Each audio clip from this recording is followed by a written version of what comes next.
Os campos de concentração nazistas são e sempre serão lembrados como um dos capítulos mais sombrios e cruéis da história da humanidade. Em meio a esse horror, encontram-se histórias de resistência, luta e coragem. Muitas mulheres que foram prisioneiras do regime e sobreviveram a condições desumanas desafiaram as maiores adversidades e conseguiram contar sua história. Elas sofreram em primeira mão os experimentos de médicos, testemunharam atos de extrema crueldade e participaram ativamente de tentativas desesperadas de fuga e rebelião. Que atrocidades foram especificamente infligidas às mulheres naquele inferno? Que segredos ocultos residem nas sombras dos campos de concentração nazistas? Que histórias de crueldade e coragem permanecem não contadas? O inferno escondido atrás dos muros dos campos de concentração. Quando as mulheres chegaram aos campos de concentração como Auschwitz, Birkenau e Majdanek, a brutalidade do regime nazista ficou imediatamente evidente. Um dos principais perpetradores dessa estrutura opressiva foi Karl Otto Koch, comandante dos campos de Buchenwald e Majdanek. Koch exerceu controle absoluto sobre os prisioneiros, impondo um regime de terror no qual a violência e o medo eram as ferramentas mais comuns. Homens, mulheres e crianças estavam sujeitos à sua autoridade sem distinção, enquanto uma dinâmica de repressão sistemática era reforçada. Em sua maioria, as mulheres deportadas chegavam a esses campos sob a falsa promessa de realocação ou trabalho. Para muitas, essa ilusão representava uma oportunidade de escapar das condições de vida nos guetos, onde a pobreza e a segregação haviam atingido níveis insuportáveis. No entanto, o destino que as aguardava era muito diferente. Etty Hillesum, uma jovem judia holandesa, foi uma das mulheres que vivenciou essa dura realidade em primeira mão. Após ser deportada para Auschwitz, Hillesum descreveu em seu diário as humilhações a que foi submetida desde o momento em que chegou ao campo. Como muitas outras prisioneiras, sua viagem de trem foi apenas o prelúdio do que se tornaria um pesadelo prolongado. Ao chegarem aos campos, sua chegada assumiu um caráter ainda mais sinistro. A violência foi imediata e se manifestou na separação brutal de famílias. Mulheres foram arrancadas de seus filhos e maridos, e muitas vezes essa separação era permanente. Supervisionar essas separações coube a figuras-chave como Johann Schwarzhuber, subcomandante de Auschwitz-Birkenau. Schwarzhuber foi encarregado de selecionar os prisioneiros que, ao desembarcar dos trens, seriam enviados para trabalhos forçados ou diretamente para as câmaras de gás. Esse processo de seleção frio e calculado decidia a vida ou a morte de milhares de pessoas, incluindo mulheres e crianças, em questão de segundos. Hoje, registros de como era o terror cotidiano nos campos de concentração existem graças a depoimentos como o da ativista francesa Charlotte Delbo. Esta escritora era casada com Georges Dudache e ambos fizeram parte da resistência na França ocupada pelos nazistas, onde trabalharam como correspondentes clandestinos. Eles se juntaram ao grupo em torno do filósofo comunista Georges Politzer e desempenharam um papel ativo na publicação do jornal clandestino Lettre. Em 2 de março de 1942, a polícia alemã conseguiu interceptar uma das remessas do jornal e prendeu Charlotte e George em seu apartamento. Dudache foi baleado em 23 de maio de 1942 após se despedir da esposa. Após passar por vários centros de detenção, Delbo foi deportada para o campo de concentração de Auschwitz em janeiro de 1943, juntamente com outras 229 mulheres francesas. Este comboio foi uma das poucas transferências de prisioneiros não-judeus e ficou conhecido como o Convoy de 31.000. Também as acompanharam nessa viagem Charlotte Claude Vaillant-Couturier, fotojornalista da Resistência, e Hélène Solomon Langevin, uma das primeiras mulheres a servir no parlamento francês. Charlotte evitou o trabalho forçado e as câmaras de gás porque o comboio incluía intelectuais e cientistas não-judeus. Esse grupo, incluindo Charlotte, se destacava da grande multidão de comunistas e analfabetos de baixa renda. Por possuírem algum conhecimento, foram selecionados para cultivar dente de leão casaque, que era usado para fazer goma de mascar. Graças a essa reviravolta do destino, Delbo deixou um relato em primeira pessoa de como era a vida cotidiana nos campos de concentração. Ela escreveu sobre o terror que vivenciou em Auschwitz e Ravensbrück, que foi registrado em 3 livros. Nesta trilogia, Charlotte conseguiu transmitir em detalhes o horror enfrentado pelos prisioneiros, onde a punição e a morte podiam chegar a qualquer momento. A rotina era marcada pelo trabalho forçado, destinado a despojá-los de qualquer humanidade.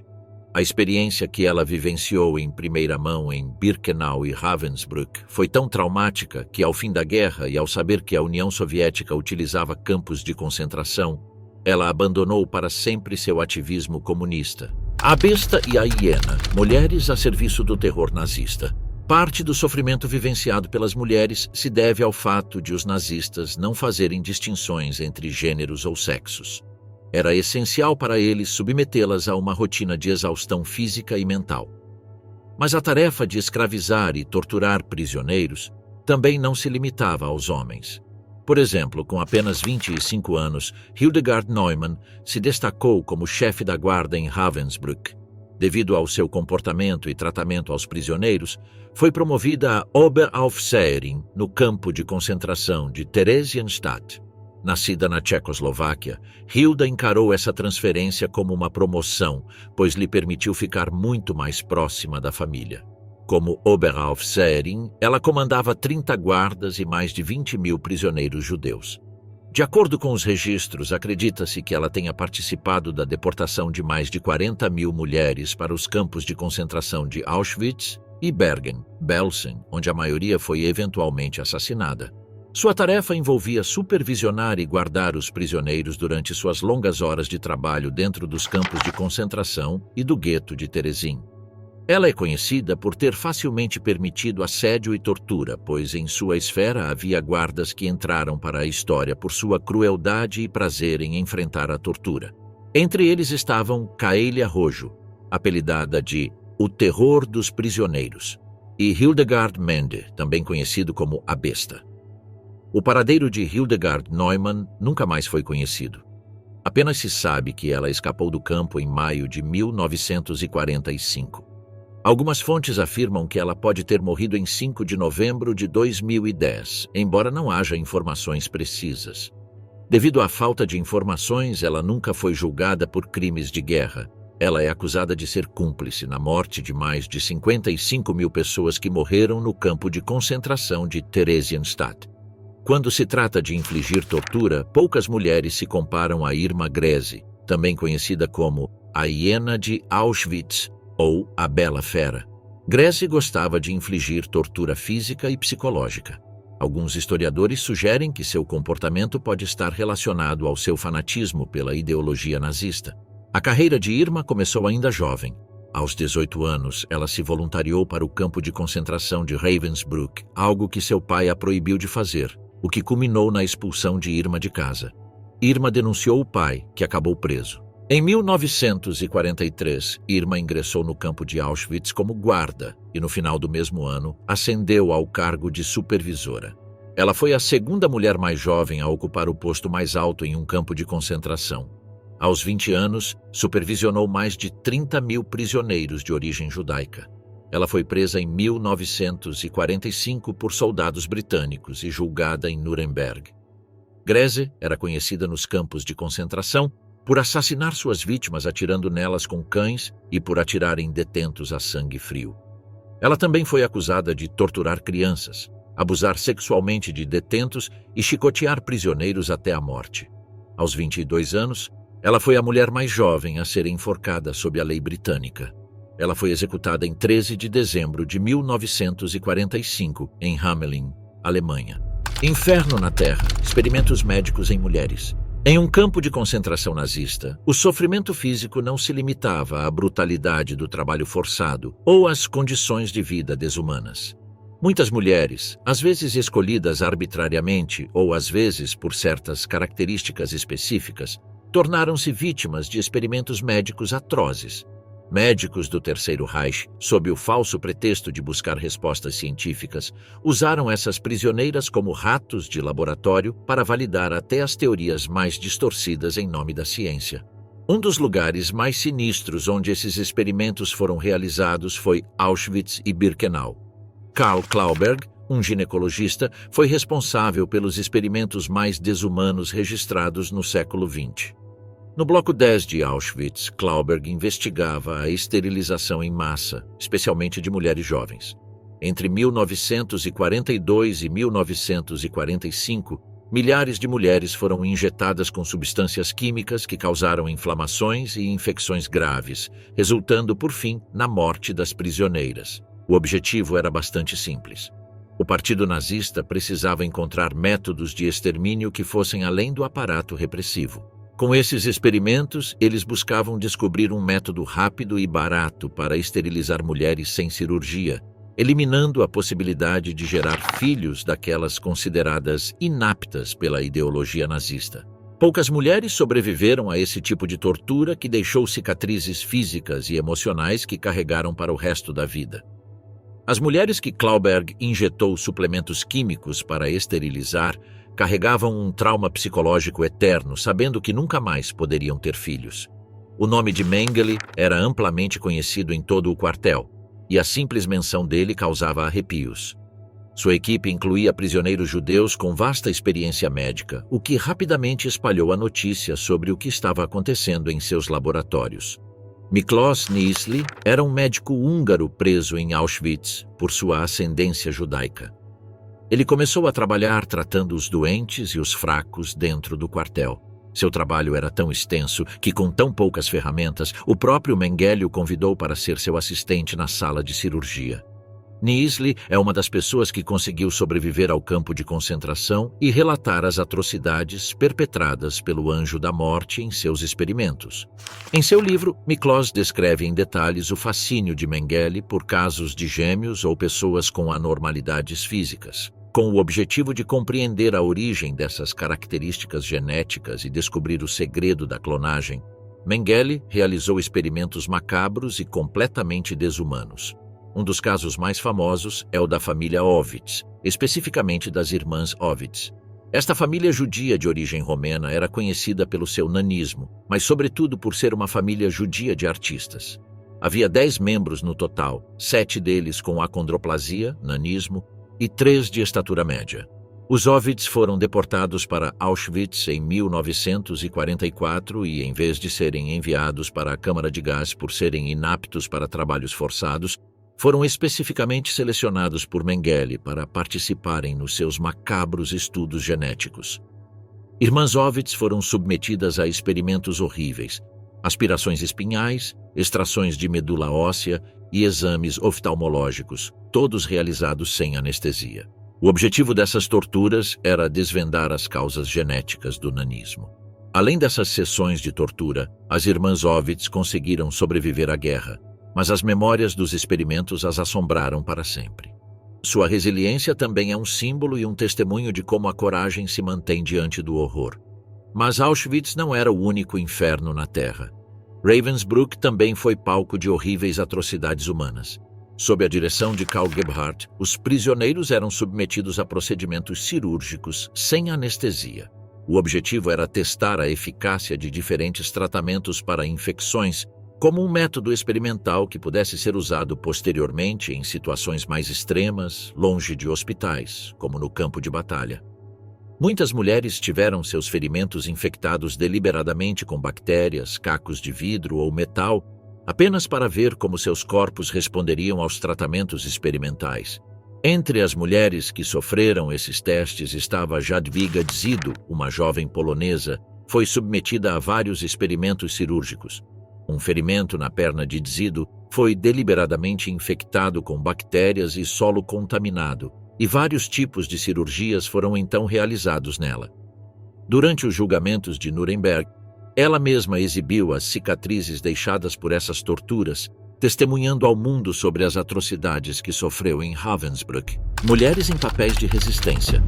Em meio ao horror e à opressão dos campos de concentração nazistas, algumas mulheres não apenas lutaram pela própria sobrevivência, como também desempenharam papéis cruciais na resistência. Apesar das condições desumanas e da brutalidade cotidiana, essas mulheres se tornaram símbolos de coragem, engenhosidade e solidariedade. Mulheres em campos de concentração tiveram que navegar não apenas pela luta pela sobrevivência física, mas também pela complexidade da resistência e tudo o que ela implicava. O nível de horror era tal que naturalmente gerou nas prisioneiras a necessidade de se rebelar contra a opressão e a tortura. Em Auschwitz, algumas prisioneiras organizaram redes clandestinas de apoio, compartilhando informações e recursos. Helena Gorska, uma jovem prisioneira polonesa, foi notável por seu papel na organização de uma rede de espionagem que ajudava as prisioneiras a obter informações sobre os movimentos das tropas fora do campo e as condições internas. Por meio dessas redes, as prisioneiras podiam se comunicar com o mundo exterior e fornecer informações para organizar os vários centros de resistência. Como muitas mulheres trabalhavam como assistentes médicas, essa rede de espionagem e contrabando dentro dos campos era crucial para manter o maior número possível de pessoas vivas. Muitas roubavam alimentos e remédios quando ninguém estava olhando, escondiam-nos nas roupas para não serem detectadas pelos guardas e os entregavam às mulheres necessitadas. Esses pequenos atos de resistência eram uma forma poderosa de confrontar o aparato nazista, mesmo sabendo que isso colocaria suas vidas e as de seus entes queridos em risco. Mas o ato máximo de insubordinação contra os alemães foi escapar do campo de concentração. Apesar dos enormes riscos envolvidos, algumas tentativas de fuga envolveram mulheres corajosas. Este é o caso de Marta Zimmerbaum, nascida em 1918 em Brzesko, Polônia. Ela foi capturada em 1942 em Antuérpia, Bélgica, e levada pelos alemães para o campo de concentração de Auschwitz. Fluente em vários idiomas, Marta ocupava uma posição privilegiada, trabalhando como intérprete entre prisioneiros e oficiais nazistas. Apesar dessa posição privilegiada, Marta decidiu se dedicar à resistência, ajudando prisioneiros a obter comida e remédios e se salvando de situações perigosas. Em 1944, ela decidiu fugir com seu amante, Edward Galinski. Juntos, planejaram a fuga para 24 de junho de 1944, aproveitando a redução de segurança ocorrida naquele fim de semana. Conseguiram escapar do campo usando um uniforme da Schutzstaffel e um passe em branco, mas foram capturados 2 semanas depois, em 6 de julho, nas montanhas Beskids. Após a captura, ambos foram enviados a Birkenau para serem executados publicamente em 15 de setembro de 1944. O papel das mulheres e suas ligações com o Sonderkommando. Dentro da máquina mortífera nazista havia um grupo de prisioneiros que, forçados pelos alemães, realizavam as tarefas mais horríveis nos campos de concentração. Eram os Sonderkommando. Traduzido do alemão, significa comando especial, e eram compostos principalmente por homens judeus. Eles eram forçados a trabalhar nos crematórios e câmaras de gás, formando a principal engrenagem do processo de extermínio em massa. O Sonderkommando operava em campos como Auschwitz, Birkenau, Treblinka e Sobibor e era responsável por remover corpos das câmaras de gás, queimá-los nos crematórios e descartar as cinzas. Essa tarefa, imposta sob ameaça de morte, os tornava testemunhas involuntárias de toda a extensão do genocídio. Esses homens viviam sob constante ameaça de morte, e a vida útil de um Sonderkommando raramente ultrapassava 3 meses, pois eram executados após vários meses de trabalho para evitar que se tornassem testemunhas perigosas. De fato, a primeira tarefa de um Sonderkommando era cremar e descartar as cinzas da força-tarefa anterior, tornando-os testemunhas em primeira mão do que aconteceria com eles em alguns meses. Apesar do seu terrível destino, o Sonderkommando desfrutava de certos privilégios dentro dos campos em comparação com outros prisioneiros. Sabendo que seriam executados após um curto período de serviço, recebiam rações alimentares maiores e melhores condições de vida do que outros judeus. Isso não significava que não vivessem em um clima constante de medo, sem saber quando seriam executados, e que qualquer erro em seu serviço era punido com a morte. No entanto, sabendo que seus dias estavam contados, muitos optaram por não aproveitar essas rações extras para si mesmos. Alguns compartilhavam sua comida com outros prisioneiros menos afortunados, principalmente mulheres, por meio de redes clandestinas dentro dos campos. Embora o Sonderkommando fosse predominantemente masculino, seu contato com prisioneiras era muito mais frequente do que se poderia esperar em um ambiente tão controlado. Em campos como Auschwitz, os alojamentos femininos não ficavam longe dos locais de cremação e, ocasionalmente, a interação era mínima graças às redes de resistência tecidas dentro dos campos. Apesar do constante risco de morte envolvido nessas ações, mulheres e homens no Sonderkommando compartilhavam comida, escondiam suprimentos ou coordenavam pequenos atos de sabotagem. Rosa Robota, uma jovem judia polonesa, é um excelente exemplo desse tipo de resistência clandestina que surgiu sob o olhar atento dos guardas nazistas. Robota trabalhava no depósito de roupas adjacente ao crematório 3 em Birkenau. Foi lá que ela reconheceu várias pessoas de sua cidade natal que trabalhavam com o grupo Sonderkommando. Foi justamente por já os conhecer antes que ela pôde começar a trabalhar com a resistência. Rosa Robota não foi apenas uma peça fundamental nessa rede de conexões entre o quartel feminino e o Sonderkommando, mas também fez parte de um dos eventos históricos mais interessantes nos campos de concentração, que foi chamado de a Revolta do Sonderkommando dos Crematórios de Auschwitz. As revoltas judaicas e o papel das mulheres durante a Segunda Guerra Mundial. Durante o Holocausto, revoltas judaicas e atos de resistência ativa foram registrados em resposta às atrocidades nazistas. Esses atos de coragem ocorreram em diversas formas e lugares, demonstrando que, apesar das condições adversas, houve tentativas de resistência diante de um destino aparentemente inevitável. Embora a narrativa dominante em filmes, séries de TV e livros frequentemente enfatize o sofrimento e a vitimização, é importante reconhecer esses esforços de luta e resistência. A revolta do gueto de Varsóvia, ocorrida entre agosto e outubro de 1944, é considerada um dos atos mais importantes da resistência judaica durante a Segunda Guerra Mundial. Nesse caso, as mulheres também desempenharam papéis importantes como mensageiras e pessoas de contato no planejamento da revolta. Essas mulheres eram conhecidas como Kashariot, servindo como elos de ligação entre as organizações judaicas dentro do gueto e a resistência externa.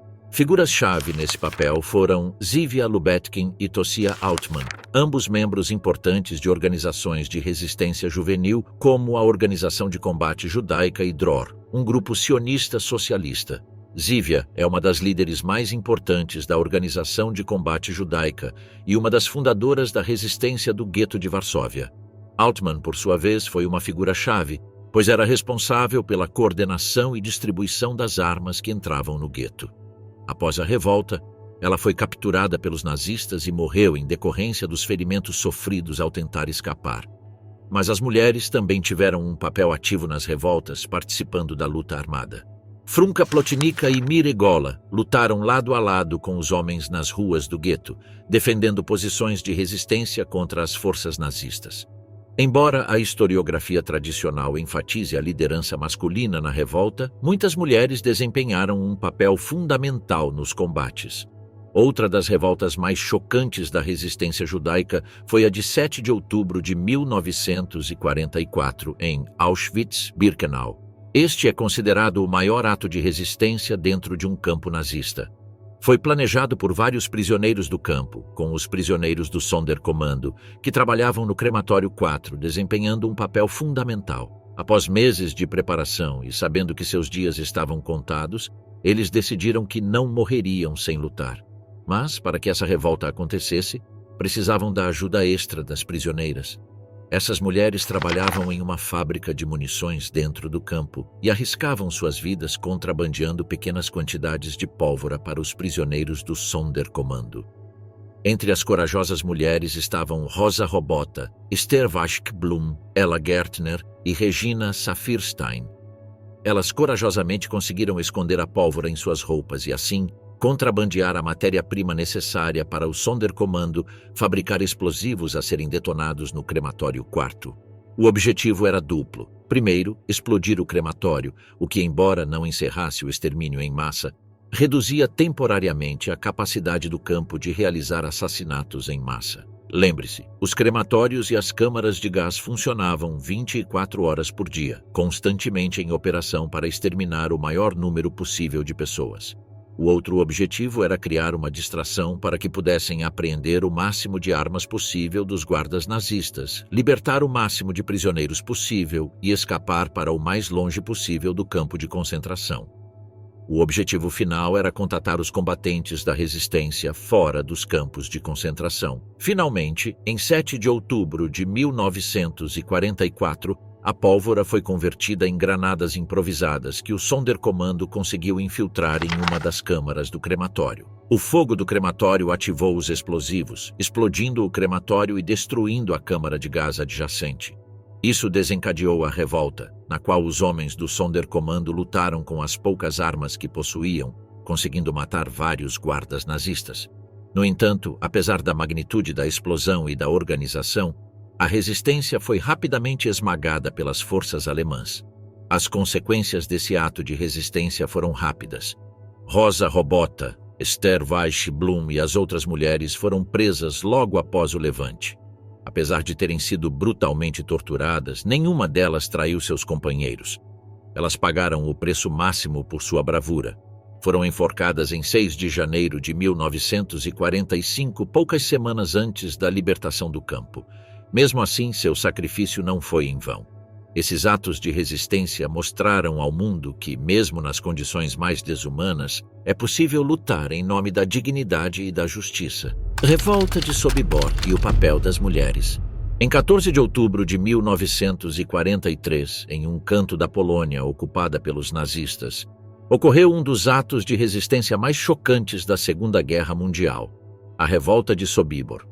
Embora muito menos conhecida do que o Gueto de Varsóvia ou as revoltas de Auschwitz, Sobibór não foi apenas um ato heróico do povo judeu, mas também esconde a história de mulheres corajosas que arriscaram tudo para escapar. Sobibór era um campo de extermínio muito menor em comparação com Auschwitz. Por exemplo, estima-se que Auschwitz tenha assassinado mais de 1 milhão de pessoas, enquanto em Sobibór os nazistas teriam matado entre 170 mil e 250 mil pessoas. Sobibór, porém, foi criado pelo Terceiro Reich pura e exclusivamente para assassinar sistematicamente pessoas classificadas como inimigas do Estado. O complexo de Auschwitz-Birkenau também era um centro de extermínio, mas também funcionava como campo de concentração e trabalhos forçados. Sobibór fazia parte da Operação Reinhard, um codinome secreto que visava exterminar judeus poloneses na Polônia ocupada. Seu único objetivo era o assassinato em massa, não trabalhos forçados ou confinamento prolongado. Qualquer transferência de uma pessoa para Sobibór como prisioneira era uma sentença de morte imediata. No entanto, em 14 de outubro de 1943, um grupo de prisioneiros conseguiu o impossível. Rebelaram-se contra os nazistas em uma tentativa de fuga. A revolta foi um ato de desespero, mas acima de tudo de resistência. Foi planejada por prisioneiros judeus soviéticos sob a liderança de Alexander Pechersky.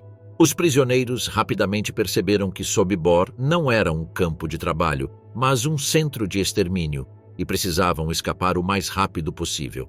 Sabiam que seu tempo era limitado e por isso começaram a organizar a rebelião. Embora a narrativa da revolta de Sobibór frequentemente se concentre nos homens, as mulheres também desempenharam um papel fundamental. A maioria delas atuou como elos de ligação ou mensageiras dentro do acampamento, ajudando a garantir a coordenação perfeita do golpe. Uma das mulheres mais significativas neste episódio é Selma Engel, uma jovem judia holandesa que foi deportada para o campo de extermínio em abril de 1943. Ela foi selecionada pelos nazistas para trabalhar limpando e separando as roupas das pessoas enviadas para as câmaras de gás. Entre os itens que conseguiu guardar das roupas, ela encontrou uma pequena faca que foi fundamental para esfaquear um guarda nazista durante sua fuga, permitindo que ela e vários outros prisioneiros fugissem para a floresta. Ela foi protegida por um casal de agricultores poloneses e, após o fim da guerra, estabeleceu-se nos Estados Unidos. Ela só retornou à Europa para testemunhar nos julgamentos de criminosos de guerra pelas atrocidades cometidas em Sobibór. Estima-se que 300 pessoas conseguiram escapar do campo de extermínio de Sobibór, mas foram perseguidas por cerca de 500 a 600 soldados da Schutzstaffel. A maioria foi capturada e morta nas florestas próximas. Após a Segunda Guerra Mundial, apenas 47 fugitivos sobreviveram, incluindo 8 mulheres. De fato, após a fuga, os nazistas desmantelaram o campo e plantaram uma floresta ali para que não houvesse memória do que aconteceu. Se não fossem as histórias corajosas de mulheres como Selma Engel, não haveria testemunhas do massacre que ocorreu ali. arte e resistência, mulheres que preservaram a memória. Durante o Holocausto, muitas mulheres usaram sua criatividade como forma de expressão e ato de resistência. Por meio da pintura, da poesia, do teatro e da música, essas artistas buscaram não apenas sobreviver, mas também preservar suas memórias e as de suas comunidades, deixando um registro autêntico e comovente desse período sombrio da história. Por exemplo, Java Rosenfarb, uma artista polonesa judia nascida em 1923, era conhecida por retratar o sofrimento e a vida cotidiana nos campos de concentração nazistas em suas pinturas. Após ser deportada para Auschwitz, Rosenfarb conseguiu sobreviver e, após a guerra, mudou-se para o Canadá. Ela é reconhecida como uma das romancistas Yiddish mais importantes do período pós-guerra. Ela sobreviveu às condições horríveis do gueto de Lodz e mais tarde foi enviada para Auschwitz e Bergen-Belsen. Em 1945, foi libertada pelo exército britânico à beira da morte por tifo. Sua obra mais conhecida baseia-se em sua experiência no gueto de Lodz durante a Segunda Guerra Mundial. Nesta obra, ela analisa profundamente a condição humana em meio ao sofrimento e à opressão, explorando as origens do ódio antissemita, a perda de identidade e refletindo sobre a humanidade. Outra artista polonesa que sobreviveu ao Holocausto foi Rachel Auerbach. Escritora, historiadora, ativista e poetisa, ela usou seu talento para documentar e expor os crimes de guerra cometidos pelos nazistas durante a Segunda Guerra Mundial. Após a ocupação nazista da Polônia, Auerbach organizou um refeitório comunitário no gueto, ajudando a alimentar judeus em extrema pobreza. Ele se juntou ao movimento clandestino Oyneg, Shabbes, dedicado a documentar a vida no gueto e os eventos que ali ocorreram. Rachel manteve um diário em polonês, onde expressou sua angústia pelo destino dos judeus em Varsóvia e escreveu uma monografia sobre a fome no gueto.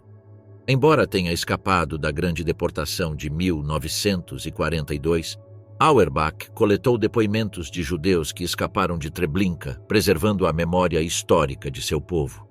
Em 1943, Rachel conseguiu escapar para o lado ariano de Varsóvia, tornando-se mensageira da resistência judaica e colaborando com ativistas para relatar a experiência judaica sob o regime nazista. Ela foi uma das poucas sobreviventes do grupo de resistência Oyneg. Shabbes conseguiu resgatar informações confidenciais dos arquivos do gueto, ajudando a documentar o que aconteceu durante a guerra. Em muitos campos, a arte emergia no silêncio. Mulheres rabiscavam com carvão de cozinha na parte interna das paredes, desenhavam nas costas de uniformes rasgados ou costuravam fragmentos de canções na bainha de seus vestidos. Suas ferramentas eram rudimentares, palitos de dente, pregos tortos, cabelo humano. Usavam envelopes vazios de cartas não enviadas, etiquetas médicas rasgadas ou pedaços de tecido desgastado como suporte para palavras e desenhos. Algumas enterravam cadernos em latas seladas com graxa. Outras os escondiam entre tijolos soltos ou dentro de travesseiros improvisados. Materiais circulavam clandestinamente. Fio dental servia de agulha para bordar versos em lenços. Fuligem de chaminé misturada com saliva servia de tinta para esboços que retratavam a vida antes do confinamento. Mesmo em meio ao extermínio, alguns transcreviam canções inteiras de memória ou compunham peças curtas que eram recitadas em voz baixa, de memória, por outros presos. Uma das formas mais comuns de resistência cultural era a criação de imagens visuais sem palavras. Retratos de olhos, mãos estendidas, janelas abertas. Não eram apenas decorativos, eram um código. Um desenho podia representar um local, uma mensagem, um aviso. O que parecia arte também podia ser informação. Esses fragmentos não buscavam reconhecimento. Eram vestígios, evidência de que, mesmo ali, a memória estava escrita em todas as superfícies possíveis, resistindo a cada traço ao esquecimento imposto pelo silêncio nazista. Outra mulher fundamental para salvar a história que os nazistas tentaram apagar foi Dita Krausová, uma sobrevivente do gueto de Theresienstadt. Campo de concentração de Auschwitz, onde livros, escritos e ensaios proibidos pelos nazistas eram compartilhados. Juntamente com Fred Hirsch, um judeu que organizou uma escola para crianças dentro do campo, eles conseguiram criar esta biblioteca clandestina composta por apenas 8 livros e alguns escritos. Dita, Era responsável por cuidar e esconder esses livros para evitar que os nazistas os descobrissem. Ela foi transferida para Bergen-Belsen em 1944 e então libertada pelas forças aliadas em 1945. Krausová foi fundamental para a preservação da cultura e do conhecimento, usando a literatura como forma de resistência. Mulheres, parto e o horror dos campos de concentração, a história de Stanisława Leszczyńska. Um dos aspectos mais dolorosos e menos documentados da vida cotidiana nos campos de concentração era a experiência das gestantes, especialmente os partos que ocorriam nas condições mais desumanas possíveis. A maioria das gestantes era condenada às câmaras de gás quase imediatamente após a chegada, mas algumas conseguiam escapar desse destino e dar à luz nos campos. É importante notar que os nazistas não demonstravam misericórdia para com ninguém, muito menos para com as mulheres grávidas. Os guardas recebiam ordens de enviar qualquer mulher que apresentasse sinais de gravidez para a câmara de gás. Isso porque os nazistas consideravam os recém-nascidos judeus improdutivos e um fardo para o sistema e a organização dos campos. Por essa razão, era muito comum que os nazistas matassem bebês ao nascer ou os matassem de fome, negando às mães judias a possibilidade de amamentar. Diante dessa situação, as mulheres grávidas presas em campos de concentração enfrentavam a dolorosa decisão de esconder sua condição ou arriscar a morte certa, tanto para si mesmas quanto para os outros. Nos últimos meses de gravidez, muitas prisioneiras usavam cobertores desgastados para envolver o tronco e simular um abdômen plano. Algumas aplicavam lama ou cinzas no rosto para parecerem mais doentes e evitar exames. Outras andavam curvadas e comiam menos para reduzir o tamanho visível de suas barrigas. Tudo era improvisado, não havia protocolos, apenas medo e criatividade. No quartel, as outras mulheres se tornaram aliadas silenciosas. Formavam muros humanos para esconder mulheres grávidas durante a contagem ou davam a elas sua única ração de sopa para fortalecê-las antes do parto. Os partos aconteciam no chão, cobertos com gravetos, terra e restos de palha. Não havia luz, água limpa nem proteção. Na escuridão, uma acompanhante segurava a mão da mãe enquanto outra cobria a boca do bebê ao nascer para impedi-lo de chorar. Se o choro fosse muito alto, eles poderiam ser descobertos. Muitas vezes, a primeira coisa que tocava a pele do recém-nascido era um lençol rasgado ou uma camisola roubada da lavanderia do acampamento. Algumas mulheres rasgavam os cordões umbilicais com os dentes. Outras usavam pregos enferrujados ou cacos de vidro, previamente fervidos em um recipiente de metal sobre uma chama improvisada. Nos minutos seguintes ao nascimento, as mulheres tentavam manter o bebê em silêncio absoluto. Envolviam-no em roupas escondidas ou cobertores de lã reutilizados e o escondiam sob o assoalho ou entre colchões por apenas algumas horas. Ocasionalmente, o recém-nascido era entregue a outra prisioneira sem laços biológicos, para despistar os guardas. Era uma cadeia improvisada de cuidados que durava apenas até o primeiro choro, o primeiro movimento. Muitas vezes os bebês não sobreviviam mais de um dia.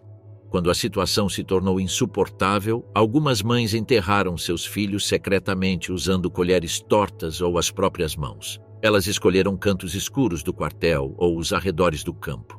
Outras, diante do inevitável, entregaram o bebê a um guarda na esperança de que ele fosse enviado para um orfanato nazista, o que raramente acontecia.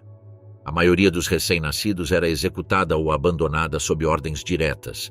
Apesar de tudo, houve mulheres que repetiram o processo mais de uma vez. Algumas engravidaram sabendo que seria a sua ruína, mas o fizeram por escolha própria, como uma forma de resistência biológica. Em meio ao extermínio, dar à luz era para elas uma forma de não desaparecer. Para seus filhos. Esconder a gravidez e ousar dar à luz nos quartéis também representavam um risco extremo, pois sofriam de desnutrição grave, exaustão e condições insalubres. Dar à luz nessas circunstâncias também representava risco de morte para a mãe e para o filho. No entanto, muitas mulheres decidiram correr o risco e esconder a gravidez na esperança de sobreviver e ver seus filhos nascerem, mesmo quando as probabilidades estavam contra elas. É neste contexto que surge a figura de Stanisława Leszczyńska, que se tornou uma heroína para muitas prisioneiras grávidas. Stanisława nasceu na Polônia em 1896 e, antes de ser presa pelo regime nazista, trabalhou como parteira no hospital de Łódź. Após a invasão alemã da Polônia, ela foi enviada para Auschwitz com a filha, onde foi designada para o bloco de maternidade do campo, conhecido como Revier, uma seção para onde mulheres grávidas e doentes eram levadas. Stanisława não só exerceu sua profissão com absoluto profissionalismo, apesar das péssimas condições de higiene e saneamento, como também se recusou a seguir as ordens dos médicos nazistas, que esperavam que ela ajudasse na morte de recém-nascidos. Leszczyńska recusou-se terminantemente a matar recém-nascidos, e mesmo sem instrumentos adequados ou água limpa, usou suas habilidades de parteira para fazer o parto de mais de 3.000 bebês dentro do campo de concentração de Auschwitz. Stanisława não só arriscou a vida desobedecendo às ordens dos médicos nazistas, como também tentou até o último minuto manter seus bebês vivos. Após a guerra, Leszczyńska retornou à Polônia, onde continuou trabalhando como parteira. Foi somente em 1957 que ela ousou publicar seu relato de suas experiências em Auschwitz, relatando o inferno que suportou e registrando sua história heróica. Mulheres colaboradoras, as prisioneiras de Kapo. Nos campos de concentração, o horror não foi infligido apenas pelos nazistas, mas também por alguns prisioneiros. Em campos de concentração como Ravensbrück e Majdanek, grupos seletos de prisioneiras colaboraram ativamente na subjugação de judeus. Essas mulheres eram chamadas de capos, escolhidas pelos nazistas para manter a ordem dentro dos quartéis ou supervisionar o trabalho forçado. Embora também sofressem as condições desumanas dos campos, muitas usavam suas posições de poder para torturar e abusar de outras prisioneiras, revelando a crueldade humana em sua forma mais pura. Apesar do ambiente brutal, alguns capos mantinham rotinas que os afastavam parcialmente do sofrimento geral. Eram alocados em beliches separados, com cobertores limpos ou roupas menos usadas. Alguns tinham um espelho de bolso, sabão alemão ou até mesmo uma xícara de porcelana pessoal, objetos impensáveis para os demais. Enquanto os prisioneiros recebiam sopa aguada em latas enferrujadas, alguns capos recebiam porções mais elaboradas de comida, com pedaços de carne ou pão sem mofo. Eles tinham permissão para entrar em certas áreas restritas, como cozinhas, escritórios ou depósitos, o que lhes dava acesso a mercadorias para negociar ou trocar favores. Alguns até guardavam pertences pessoais apreendidos de outros internos, anéis escondidos, peças de tecido de valor emocional ou fotografias de família. Esses objetos eram usados como moedas silenciosas de poder. Após um dia de vigilância, muitos capos retornavam a espaços onde podiam sentar, fumar cigarros confiscados ou escrever em pequenos pedaços de papel sem supervisão. Em alguns campos, há registros de capos, mantendo cadernos onde registravam nomes, punições ou rumores, algo que usavam para chantagear ou controlar outros presos. Seu tempo livre, embora limitado, era um privilégio. Alguns ouviam música em rádios confiscados ou conversavam com oficiais nazistas que lhes ofereciam benefícios em troca de favores ou informações sexuais. Essas conexões nem sempre eram voluntárias, mas lhes davam acesso a recursos como abrigo, calçados melhores ou proteção contra capos rivais. Esse nível de ganho pessoal construído sobre o sofrimento alheio levou muitos capos a desenvolver um estilo de vida alheio ao dos demais. Enquanto centenas de mulheres apodreciam na miséria, elas mantinham uma frágil superioridade forjada pela traição e pela utilidade. Esse contraste diário, comer melhor, dormir mais, ter sabão, era outra forma de punição psicológica para aqueles que as observavam. Uma delas era Hermine Braunsteiner, que acabou sendo encarregada de selecionar mulheres para trabalhos forçados e até mesmo para experimentos médicos. Ela era conhecida como a égua de Majdanek, devido às suas práticas sádicas de punição de prisioneiros. Ela batia com as botas nas mulheres que caíam de exaustão e não parava até feri-las gravemente. Perto do fim da guerra, Braunsteiner conseguiu escapar do Exército Vermelho em maio de 1945 e se escondeu na Áustria. Foi presa pela polícia austríaca e entregue ao Exército Britânico. Cumpriu 3 anos em uma prisão austríaca e, após sua libertação, casou-se com o americano Russell Ryan. Por meio desse casamento, Hermione obteve a cidadania americana e o casal se estabeleceu em Maspeth, Nova York, no início da década de 1960. Em 1964, Braunsteiner foi descoberto pelo caçador de nazistas Simão Wiesenthal, que denunciou seu caso às autoridades. Em 1968, sua cidadania americana foi revogada por não ter pago por seus crimes de guerra e ela foi extraditada para ser julgada na Alemanha. Assim, Braunsteiner tornou-se a primeira criminosa de guerra a ser extraditada dos Estados Unidos para a Alemanha. Após vários julgamentos, em 30 de janeiro de 1981, Hermine foi condenada à prisão perpétua pelo assassinato de 80 pessoas, por induzir o assassinato de 102 crianças e por auxiliar na morte de 1.000 pessoas. Outra das capos mais notórias de Ravensbrück foi Erika Bergman, conhecida por sua extrema crueldade, razão pela qual tanto guardas quanto prisioneiros a chamavam de besta em pele humana. Ela ganhou esse apelido por seu tratamento brutal às prisioneiras que trabalhavam nos campos. Durante seu julgamento, ela foi acusada de usar seu cachorro para atacar uma garota cigana de 20 anos, que, segundo Bergman, estava trabalhando muito devagar. A garota gravemente ferida foi deixada ao relento por horas sob as ordens de Bergman, que a alertou que qualquer prisioneiro que tentasse ajudá-la sofreria o mesmo destino. Ela também atacou outros prisioneiros por terem pelos muito longos ou cacheados, permitindo que seu cachorro os atacasse, resultando em ferimentos graves, incluindo perda de visão. Após a guerra, Bergman permaneceu anônima até 1955, quando foi julgada por crimes de guerra na Alemanha Oriental. Após a unificação alemã, ela solicitou liberdade condicional, concedida em maio de 1991. Na época de sua libertação, Bergman era criminosa de guerra nazista que havia cumprido a pena mais longa sob a lei da Alemanha Oriental. Ela morreu em 1996 em Guben, Alemanha. De heroínas a mártires e colaboradoras, histórias de mulheres de todos os tipos emergiram dos campos de concentração nazistas. A maioria das prisioneiras que foram submetidas a uma brutalidade indizível agora faz parte da memória deixada pelo Holocausto. Sua coragem, força e compromisso com a sobrevivência, até mesmo sua insubordinação, são um lembrete perfeito de que, mesmo nos momentos mais sombrios, os seres humanos têm esperança de superar o horror. Hoje, mais do que nunca, é crucial que o mundo continue a se lembrar e aprender com essas mulheres. Suas vidas e histórias nos ensinam não apenas sobre os erros do passado, mas também sobre o que os seres humanos são capazes de fazer quando se trata de lutar, resistir e sobreviver.